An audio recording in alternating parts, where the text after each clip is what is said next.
जय यीशु मसीह की। प्रभु के पवित्र लोगों, यीशु मसीह के खून से शुद्ध किए गए संतों, मैं आपके साथ फिर ये सद्गुरु यीशु मसीह भारतवर्ष को बुलावा, इसको लेकर के दूसरा खंड को लेकर के आया हूँ। भारतवर्ष में प्रभु यीशु मसीह ने भारतवर्ष को बहुत पहले से ही बुलाया है। आओ हे परिश्रम करने वालों, तो मेरे पास आओ।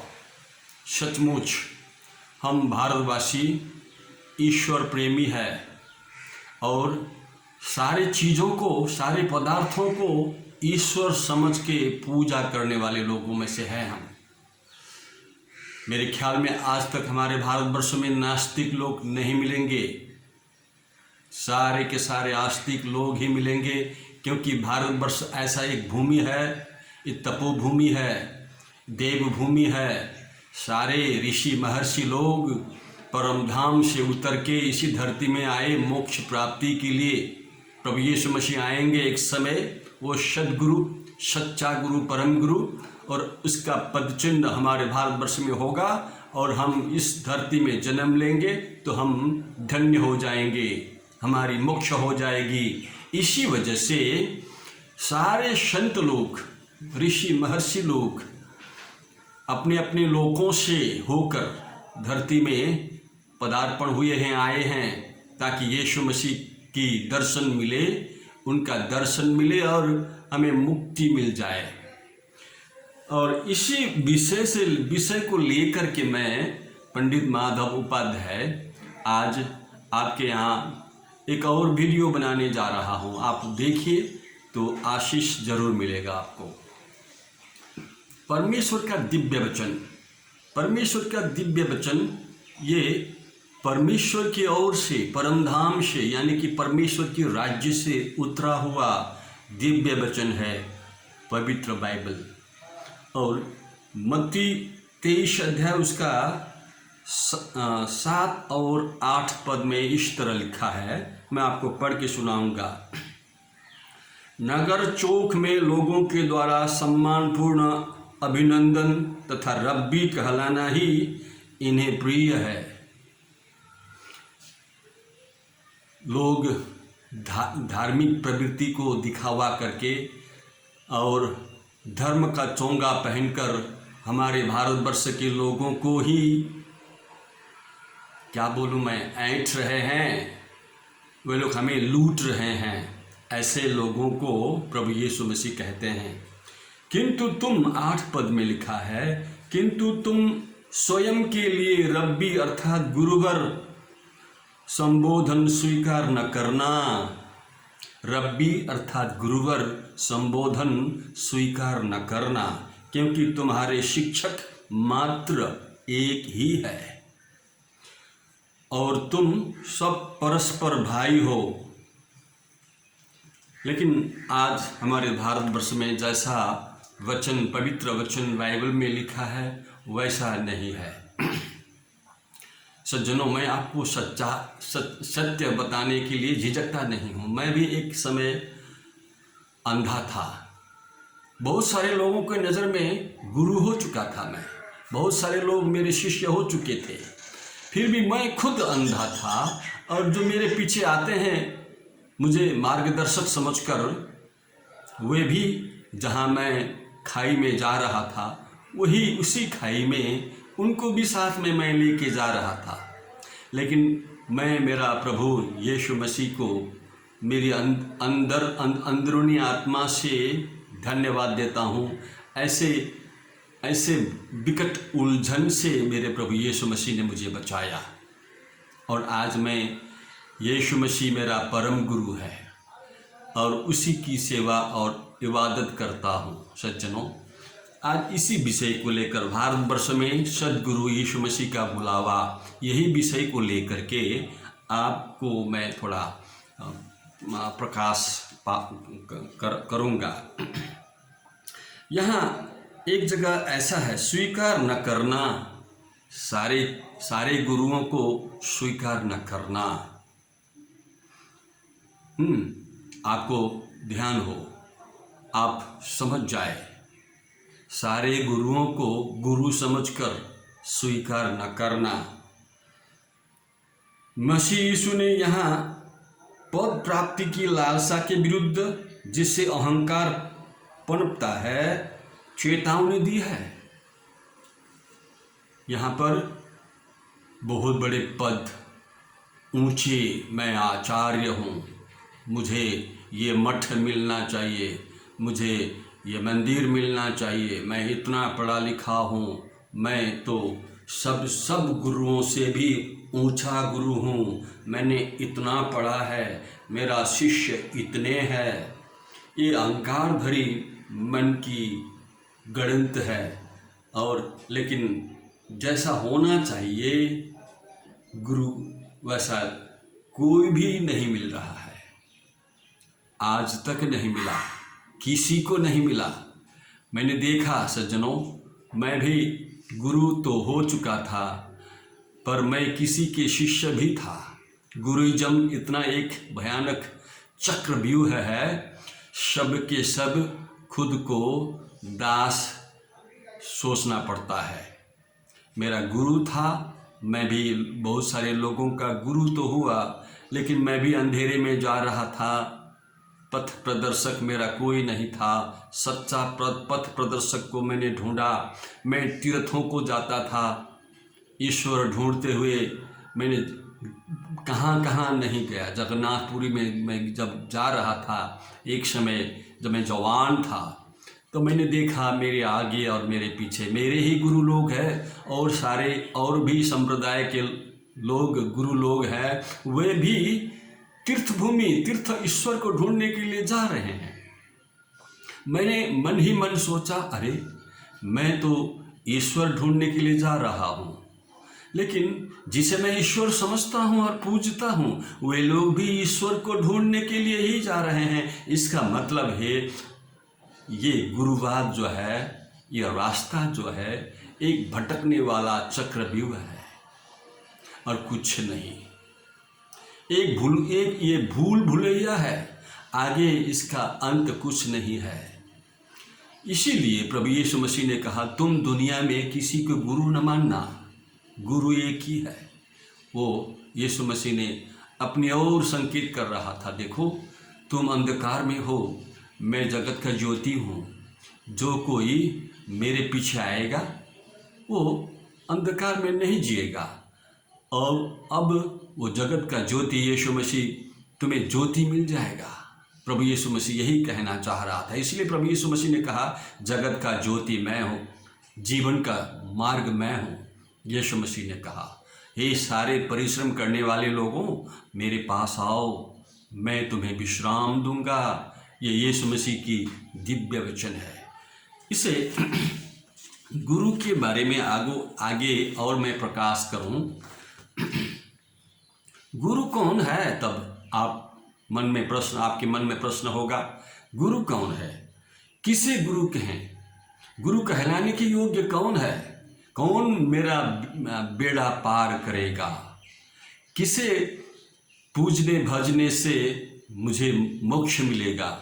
आपको ये सोचना सही है और सोचना चाहिए। इतना ही नहीं, स्वतः सिद्ध जन्म सिद्ध अधिकार को इस्तेमाल भी करना चाहिए। सच्चा गुरु को ढूंढकर सच्ची मार्ग को अपनाना है। गुरु का अर्थ है, गुरु एक छोटा सा शब्द है सज्जनों, पर ये अपने में अनंत कोटि अर्थ समाये हुए हैं। गुरु का, गुरु अर्थात अंधकार से ज्योति में ले जाने वाला को ही गुरु कहते हैं।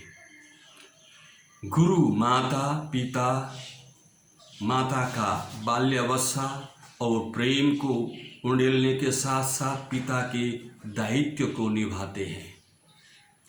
गुरु और देव अंतर सिर्फ यही कि वो हमारी अंतर आत्मा का अपनी कृपा से पोषण करते हैं। ये सब करते हुए भी हम माता को पहचानते नहीं, अपनी माता को, पिता को पहचानते नहीं, और किसी एक अन्य पुरुष जिसे हम पहचानते भी नहीं, जिसका हमारा कोई संबंध नहीं, जिसे हम पहचानते नहीं ठीक रीति से, उसी को हम गुरु मानने लग जाते हैं। कितना पथभ्रष्ट, कितना ये भूल भुलैया है। देखिए, गुरु का शब्द आपको पता होगा, फिर भी मैं बताऊंगा जिसे पता नहीं। गु अर्थात अज्ञान और रू अर्थात शब्द का अर्थ जो है आध्यात्मिक ज्ञान का तेज, अंधकार और ज्योति, अज्ञान और आध्यात्मिक ज्ञान का तेज। क्या आप इन बातों को मानते और जानते हैं? आपने आध्यात्मिक ज्ञान का तेज पाया? आपके अंदर में वो ऊर्जा शक्ति है, आध्यात्मिक ईश्वर का ऊर्जा शक्ति आपके अंदर में है? नहीं है तो आप यही समय है ढूंढने का। मित्रों, सज्जनों, मैं आपसे हाथ जोड़कर निवेदन करता हूँ, जानबूझकर अपने आत्मा को घात न करे। मैंने पहले खंड में गुरु के बारे में संत पौलुस, जो प्रोफेसर और डॉक्टर भी थे, उनके बारे में आपको बताया, और डॉक्टर लूका के बारे में आपको मैंने बताया।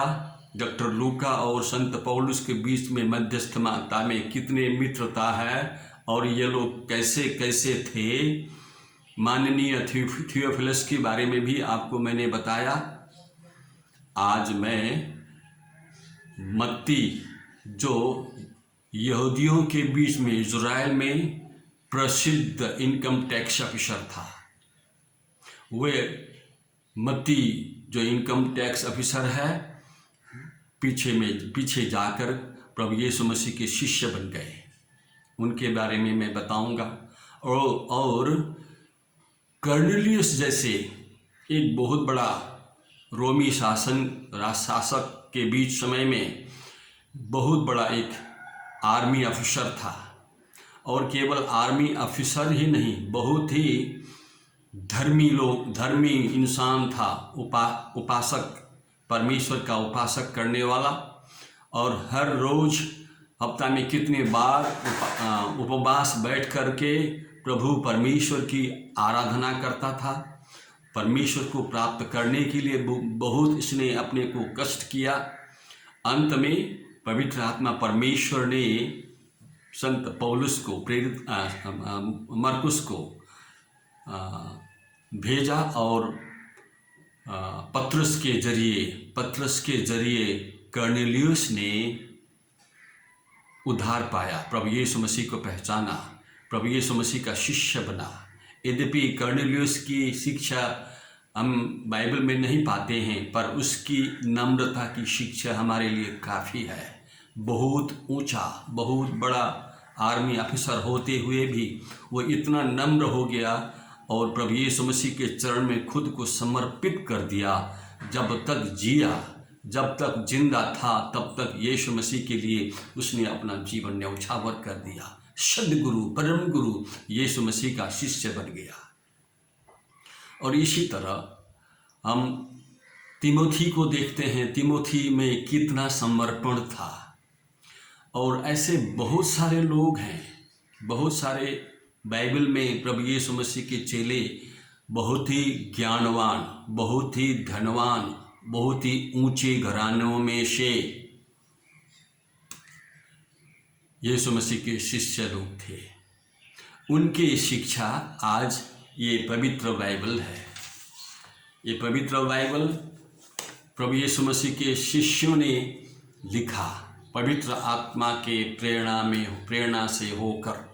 और जिन्होंने लिखा, लिखने के बाद क्या लिखा, मैंने समझने के लिए जब पढ़ा तो ठीक से ढंग से समझ नहीं पा रहा था, क्योंकि जो पवित्र बाइबल परमेश्वर का दिव्य वचन है, किसी भी धर्मगुरुओं का ये शिक्षा नहीं है।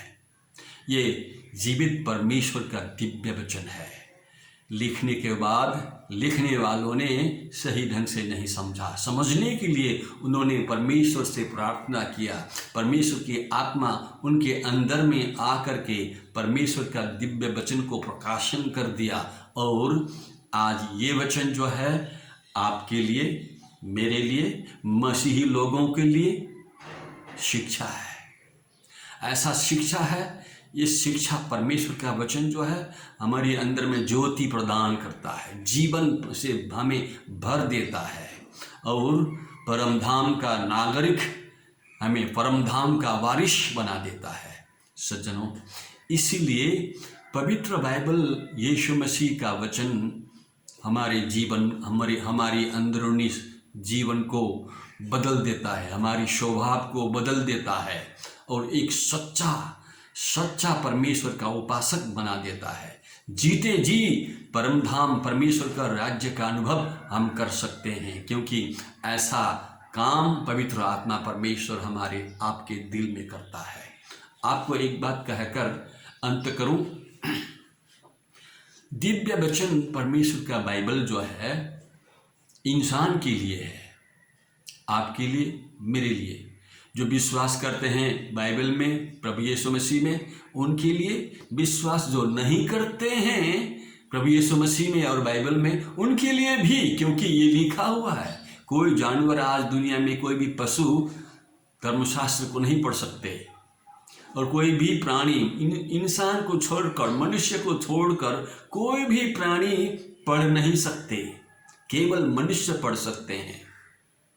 इसका मतलब है परमेश्वर आपसे और मुझसे सीधा संपर्क करना चाहते हैं, सीधा अपने वचन के जरिए, पवित्र वचन बाइबल के जरिए सीधा हमारे से, आपसे बोलना, बात करना चाहते हैं और हमारी अंदरूनी स्वभाव को बदलकर परमेश्वर जैसा पवित्र है वैसा ही हमें पवित्र बनाकर अपने ही परमधाम में ले जाना चाहते हैं। ले जाने के लिए परमेश्वर ने अपना पुत्र यीशु मसीह को जगत में भेजा। यीशु मसीह का लहू हमें, आपको और मुझको सब पापों से शुद्ध करता है। सज्जन, इसलिए आप ईसाई बने या न बने, लेकिन यीशु मसीह का शिष्य जरूर बनो, क्योंकि यीशु मसीह का शिक्षा दुनिया में ऐसा कोई शिक्षा नहीं है। कोई गुरु आज तक नहीं निकला यीशु मसीह का सा शिक्षा देने वाला। सब स्वार्थी है। आपको पता है गुरु कैसे होते हैं, आपने भी अनुभव किया है।